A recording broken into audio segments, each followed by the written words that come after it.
इस वीडियो में हम क्वाड्रेटिक इक्वेशन का न्यूटन्स मेथड पढ़ेंगे। ठीक है, यानी क्वाड्रेटिक इक्वेशन का न्यूटन मेथड क्या है।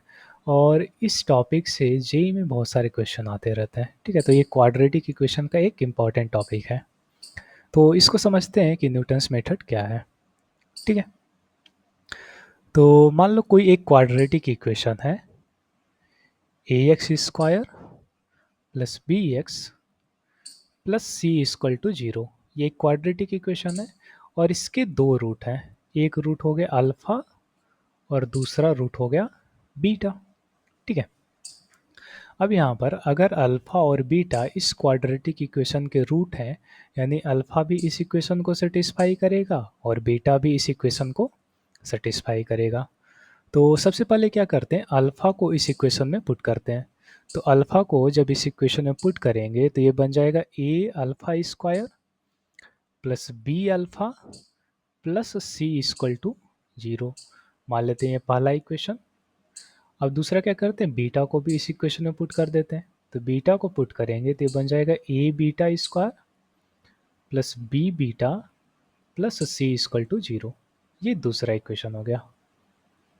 अब क्या करते हैं, जो पहला इक्वेशन है इसमें अल्फ़ा की पावर में n-2 से मल्टीप्लाई कर देते हैं। ठीक है, इसको मल्टीप्लाई करते हैं अल्फ़ा की पावर में n-2 से। तो जब अल्फ़ा की पावर में n-2 से पहले a अल्फ़ा स्क्वायर में मल्टीप्लाई करेंगे तो ये बन जाएगा a, ये हो जाएगा a टाइम्स और अल्फ़ा स्क्वायर पहले से और उसमें अल्फ़ा की पावर n-2 से मल्टीप्लाई करेंगे तो ये बन जाएगा अल्फ़ा की पावर में n प्लस बीटा अल्फ़ा में मल्टीप्लाई करते हैं तो अल्फ़ा और यहाँ पर अल्फ़ा की पावर n-1 तो हो जाएगा b अल्फ़ा की पावर में n-1 और प्लस में यहाँ पर हो जाएगा c टाइम्स अल्फ़ा की पावर में n-2 और ये इक्वल होगा जीरो के। ये एक नया इक्वेशन बन गया। सिमिलरली क्या करते हैं, जो दूसरा इक्वेशन है, जो बीटा वाला इक्वेशन है, इसमें भी बीटा की पावर में n-2 से मल्टीप्लाई करते हैं। इसको भी मल्टीप्लाई करते हैं बीटा की पावर में n-2। तो जब बीटा की पावर n-2 से मल्टीप्लाई करेंगे तो भी बन जाएगा, सबसे पहले आएगा a और बीटा की power n plus b beta बन जाएगा b बीटा की पावर में n-1 प्लस c बीटा की पावर में n-2 और इक्वल होगा जीरो के। ठीक है, तो एक इक्वेशन ये आ गई और ये एक दूसरी इक्वेशन आ गई। अब क्या करते हैं, दोनों इक्वेशन को ऐड कर देते हैं। ठीक है, दोनों को ऐड कर देते हैं। तो जब दोनों को ऐड करेंगे तो पहला इक्वेशन था a अल्फ़ा की power n plus b alpha की पावर में n-1 प्लस c अल्फ़ा की पावर में n-2 और ये इक्वल है जीरो के। और दूसरा इक्वेशन है a बीटा की power n plus b beta की पावर में n-1 प्लस c बीटा की पावर में n-2 और ये इक्वल है जीरो के।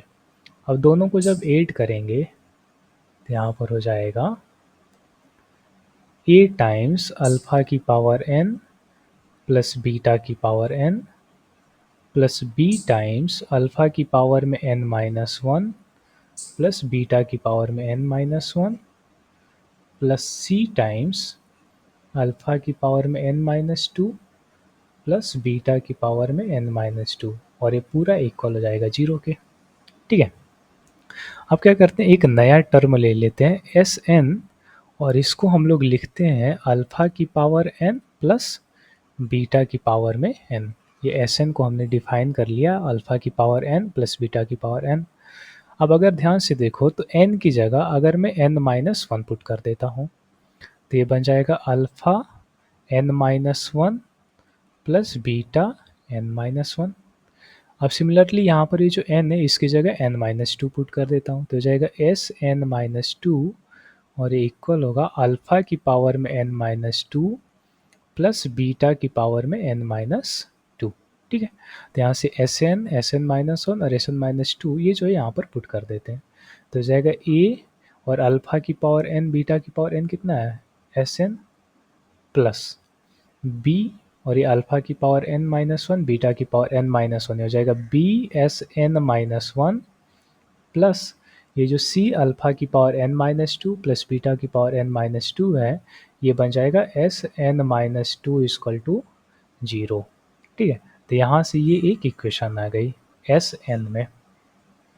और इसमें हमने किया क्या है, a और एक्स स्क्वायर की जगह क्या आ गया Sn, b और एक्स स्क्वायर की जगह आ गया Sn माइनस एक्स की जगह आ गया Sn-1 और यहाँ पर हो गया c टाइम्स हो जाएगा ये हो जाएगा c टाइम्स और अल्फ़ा की पावर n-2 बीटा की पावर n-2 इसकी जगह आ जाएगा Sn-2 इक्वल टू 0। ठीक है, तो अगर इस इक्वेशन, ये जो हमारी इक्वेशन आई है, इसको अगर एनालाइज किया जाए और ये जो हमने यहाँ पर लिया था, इन दोनों टर्म को अगर देखा जाए, तो सबसे पहले अपना क्वाड्रेटिक इक्वेशन था ax square plus B x plus C equal to 0 और हमने Sn लिया था अल्फ़ा की पावर n प्लस बीटा की पावर n और अल्फ़ा बीटा इस क्वाड्रेटिक इक्वेशन के रूट है। तो हमने क्या किया, जो इक्वेशन है उसमें एक्स स्क्वायर की जगह Sn आ गया था प्लस x की जगह n से एक कम b times Sn-1 plus c के साथ इससे एक और कम c times Sn-2 equal to 0 हो जाएगा। तो ये एक Sn में रिलेशन है। जैसे मान लेते हैं कि n का वैल्यू 8 ले लेते हैं, तो S8 कितना हो जाएगा, अल्फ़ा की पावर 8 प्लस बीटा की पावर 8। तो यहाँ से अगर इस इक्वेशन में n इक्वल टू 8 पुट किया जाए तो हो जाएगा a(s8) plus b(s7) plus c(s6) equal to 0 और यहाँ पर S7 और S6 क्या है, S7 हो जाएगा अल्फ़ा की पावर 7 प्लस बीटा की पावर 7 और S6 हो जाएगा अल्फ़ा की पावर 6 प्लस बीटा की पावर 6। तो इनके बीच एक रिलेशन ये बन गया, ये जो रूट के पावर में है, ये जो भी 8 है 7 है 6, इनके बीच ये एक रिलेशन इस्टेब्लिश कर देता है। यही न्यूटन्स मेथड होता है। ये जो आया है इसी को न्यूटन्स मेथड बोलते हैं। ये क्या करता है कि जो रूट के पावर है उनके बीच एक रिलेशन को इस्टेब्लिश कर देता है। जैसे यहाँ पर हमने S8 S7 और S6 यानी पावर 8 पावर 7 और पावर 6 उसके बीच में एक रिलेशन फाइंड कर लिया। ठीक है, इससे रिलेटेड कुछ क्वेश्चन देखेंगे तो और क्लियर हो जाएगा कि ये कॉन्सेप्ट इसमें करना क्या है। ठीक है, अब फिलहाल के लिए यहाँ पर ये जो Sn है हमने लिया था अल्फ़ा की पावर n प्लस बीटा की पावर n। अब यहाँ पर प्लस की जगह माइनस भी हो सकते हैं, यानी अल्फ़ा की power n plus minus beta कुछ भी हो, यहाँ पर प्लस हो या फिर माइनस हो, हम डायरेक्टली एक्स स्क्वायर की जगह Sn पुट करेंगे, x की जगह Sn-2 और c की जगह Sn-2। ठीक है, जैसे एक क्वेश्चन देखते हैं, जेई का ही क्वेश्चन है। ये पहले जेई एडवांस में आया था फिर जेई मेंस में आया। ठीक है, तो क्वेश्चन दिया है कि let alpha and beta be the roots of x square minus 6x plus 2। तो एक्स स्क्वायर माइनस में 6x माइनस 2 इक्वल टू 0, इस क्वाड्रेटिक के दो रूट हैं अल्फ़ा और बीटा और अल्फ़ा का वैल्यू बीटा से बड़ा है। और हमें यहाँ पर देखो दिया है Sn इक्वल टू अल्फ़ा की पावर n प्लस बीटा की पावर में n और n का वैल्यू ग्रेटर देन इक्वल है टू 1 है। तो हमें इस पूरे का वैल्यू फाइंड करें, यानी S10 माइनस में 2 times S8 divided by 2S9। ठीक है, इसका वैल्यू फाइंड करना है। तो हमें पता है, हमने जो न्यूटन्स मेथड अभी पढ़ा था कि इसमें एक्स स्क्वायर की जगह क्या कर देना है Sn और फिर उसके बाद n का वैल्यू एक कम फिर एक कम ऐसे पुट करते हुए चले जाएंगे। तो यहाँ पर भी वैसे करते हैं, एक्स स्क्वायर की जगह क्या पुट करेंगे Sn माइनस में 6 और x की जगह आ जाएगा Sn-1 एक कम माइनस में 2 और फिर Sn-2 फिर से एक कम कर दिया और ये इक्वल हो जाएगा 0 के। ठीक है, अब यहाँ पर अगर ध्यान से देखो तो सबसे ज़्यादा n का वैल्यू कितना यहाँ पर रखना है, 10 रखना है। S10 सबसे ज़्यादा है तो यहाँ पर n इक्वल टू क्या कर देंगे 10 पुट कर देंगे। तो पुट कर देंगे n इक्वल टू 10 तो हो जाएगा S10 माइनस में 6x S9 माइनस में 2 S8 इक्वल टू 0। अब यहाँ पर ध्यान से देखो तो S10 माइनस में 2 S8 आ गया, यहाँ पर हमें वही चाहिए था S10 माइनस में 2 S। तो इसको एक साइड रखते हैं और 6 S9 को दूसरे साइड ले जाते हैं।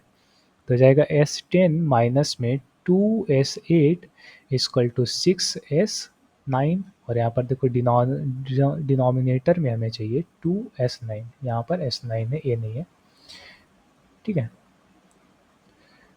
तो ये हो जाएगा s10 माइनस में 2s8 और डिवाइडेड बाई इसको 2s9 इधर लेके आ जाएंगे तो यहाँ पर बच जाएगा 3। यहाँ से अगर ध्यान से देखो तो अपना इस पूरे टर्म का वैल्यू कितना आ गया, 3 आ गया। तो इस क्वेश्चन का आंसर कितना हो जाएगा, 3 हो जाएगा, ठीक है। तो न्यूटन्स मेथड के ऐसे क्वेश्चन होते हैं, बस डायरेक्टली एस एन पुट करो और एन का वैल्यू पुट करो और जो रिक्वायर्ड टर्म होगा उसका वैल्यू आ जाएगा, ठीक है। अब इससे रिलेटेड कुछ क्वेश्चंस मैं वेबसाइट पर अपलोड कर दूंगा, तो वहाँ पर जा कर के इससे रिलेटेड क्वेश्चन को प्रैक्टिस कर सकते हैं। और ज़्यादातर जो क्वेश्चन होंगे वो पीवाईक्यू होंगे, जो रिसेंट में आए हुए हैं, जो भी इस टॉपिक से रिलेटेड पीवाईक्यू हैं, वो सारे मैं वहाँ पर अपलोड कर दूंगा सॉल्यूशन के साथ। तो आप लोग वहाँ पर जा करके वो सारे क्वेश्चन प्रैक्टिस कर सकते हो, और अगर कोई क्वेश्चन ना आए तो आप मेरे को बता सकते हो, मैं वो डाउट रिजॉल्व कर दूंगा, ठीक है।